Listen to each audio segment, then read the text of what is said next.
Assalamualaikum warahmatullahi wabarakatuh. Perkenalkan, nama saya Muhammad Ferdi Tiloli dengan NIM 202398013. Pada video kali ini saya akan menjelaskan tentang Work Breakdown Structure atau WBS.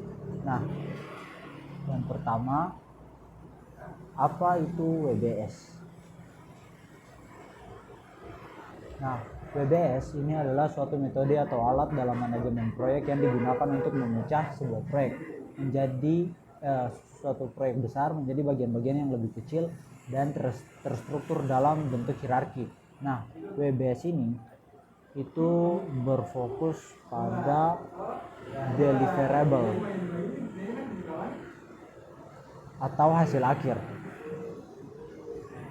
akhir yang harus dicapai, bukan pada aktivitas atau proses pengerjaannya.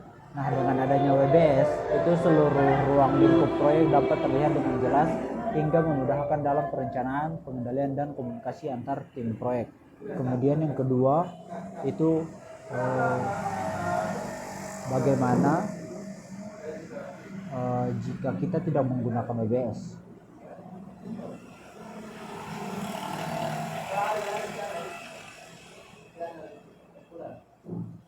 Nah, jika kita tidak menggunakan WBS, itu proyek akan menghadapi banyak risiko seperti tidak jelasnya ruang lingkup pekerjaan, adanya bagian pekerjaan yang terlewat, serta sulitnya mengontrol perubahan yang terjadi. Hal ini juga dapat menyebabkan scope creep, yaitu bertambahnya pekerjaan di luar rencana tanpa pengendalian yang baik. Akibatnya itu perencanaan waktu, biaya, dan sumber daya menjadi tidak akurat, sehingga proyek berpotensi mengalami keterlambatan dan pembengkakan biaya.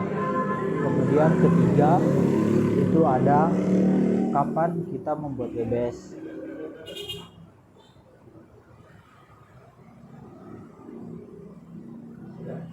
Nah, WBS ini kita buat pada tahap awal perencanaan proyek setelah ruang lingkup proyek itu didefinisikan dengan jelas. Nah, setelah dibuat, nanti WBS digunakan sepanjang siklus hidup proyek sebagai acuan utama dalam berbagai proses seperti penyusunan jadwal, estimasi biaya, serta pengendalian proyek. Dengan kata lain, WBS bukan hanya dokumen awal tetapi juga menjadi alat penting dalam monitoring dan evaluasi selama proyek berlangsung. Kemudian yang keempat, siapa yang membuat WBS? Nah, WBS ini itu dibuat oleh project manager bersama dengan tim proyek serta melibatkan stakeholder dan para ahli yang relevan berdasarkan proyek yang apa yang ingin kita capai.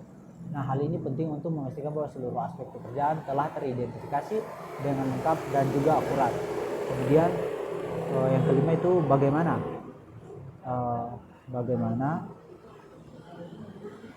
membuat WBS. Nah, proses pembuatan WBS itu dimulai dengan mengidentifikasi tujuan utama proyek dan deliverable utama yang harus dihasilkan. Nah, setelah itu setiap deliverable ini dipecah menjadi bagian yang lebih kecil melalui proses yang disebut sebagai dekomposisi hingga mencapai tingkat yang cukup detail.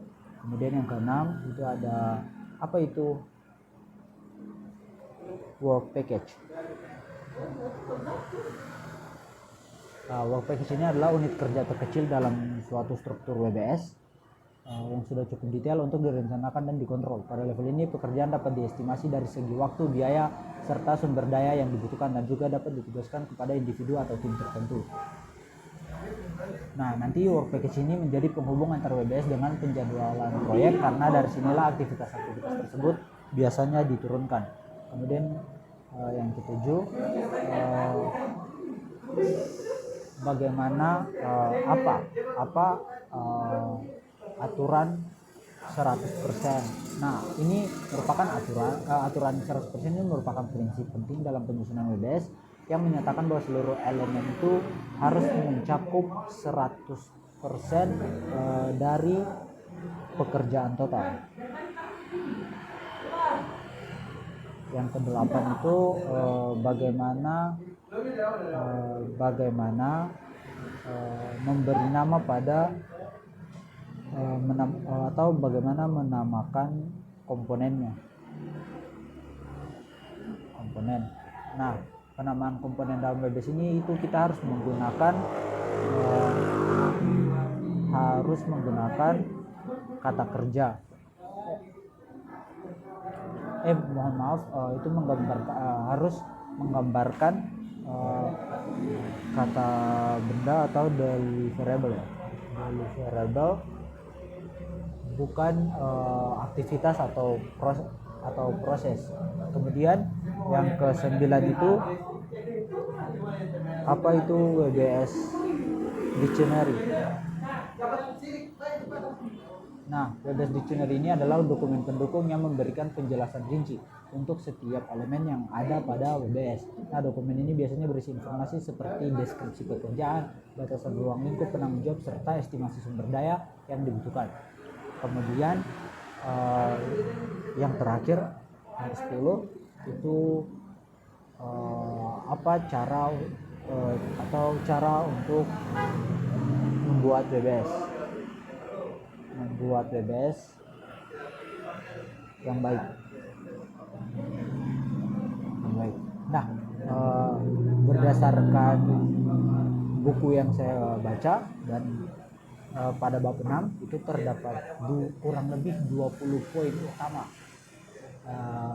yang menjelaskan bagaimana cara membuat WBS itu yang baik. Yang pertama itu ada obtain input, yaitu mengumpulkan semua dokumen awal seperti kontrak, scope, dan requirement sebagai dasar pembuatan WBS. Kemudian ada define team to create WBS, yaitu menentukan tim yang akan menyusun WBS agar prosesnya itu kolaboratif dan lengkap.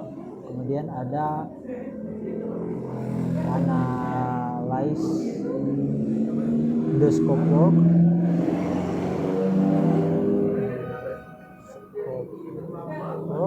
itu menganalisis ruang lingkup pekerjaan secara menyeluruh. Keempat itu ada determine if you will use WBS template. Ini adalah memutuskan apakah akan menggunakan template WBS untuk mempercepat dan menstandarkan proyek. Kemudian yang kelima itu ada determine the WBS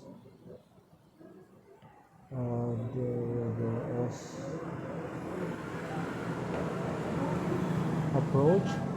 Nah, ini menentukan pendekatan penyusunan WBS. Kemudian ada ke-6 itu determine the WBS representation type.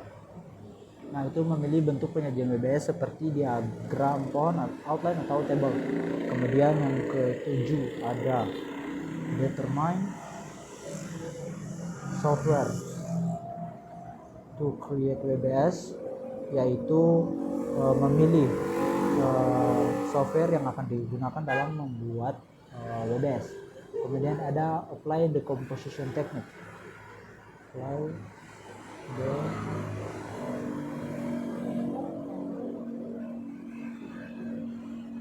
Teknik yaitu memecah deliverable menjadi bagian yang lebih kecil secara bertahap hingga yang paling detail. Kemudian ada apply the 100% rule, yaitu aturan 100% yang sudah tadi saya jelaskan. Kemudian ada check the level of the composition, atau mengecek lagi pembagian tingkat, atau memastikan tingkat detail yang sudah apakah sudah detail atau sudah cukup. Kemudian assign WBS ID, yaitu memberikan kode unik pada setiap elemen untuk memudahkan identifikasi. Kemudian ada insert level legend. Nah, ini menambahkan keterangan level untuk memperjelas struktur hierarki WBS. Kemudian yang ke-13 itu ada check for component name, yaitu kita mengecek atau memastikan semua elemen itu diberi nama dengan benar menggunakan kata benda. Kemudian ada add attributes itu menambahkan informasi tambahan seperti deskripsi, biaya, atau penanggung jawab jika diperlukan. Kemudian ada obtain stakeholders input, yaitu mengumpulkan masukan dari stakeholder untuk memastikan kelengkapan dan kesesuaian WBS. Berikutnya ada create WBS dictionary. Jadi kita harus membuat WBS dictionary untuk penjelasan yang lebih detail untuk setiap elemen dalam WBS. Kemudian ada obtain WBS approval, yaitu mendapatkan persetujuan resmi dari pihak terkait terhadap WBS yang telah dibuat. Kemudian communicate the scope and WBS, yaitu menyampaikan WBS dan ruang lingkup proyek kepada seluruh tim dan juga stakeholder. Dan ke-19 ada link the WBS with budget and schedule, yaitu menghubungkan WBS dengan perencanaan biaya dan jadwal proyek. Dan yang terakhir atau yang ke-20 ini yaitu generate the project baseline, atau menetapkan WBS sebagai bagian dari baseline proyek yang akan menjadi acuan utama. Mungkin itu saja yang bisa saya jelaskan pada video kali ini. Jika terdapat salah dalam penyampaian, mohon dimaafkan. Wassalamualaikum warahmatullahi wabarakatuh.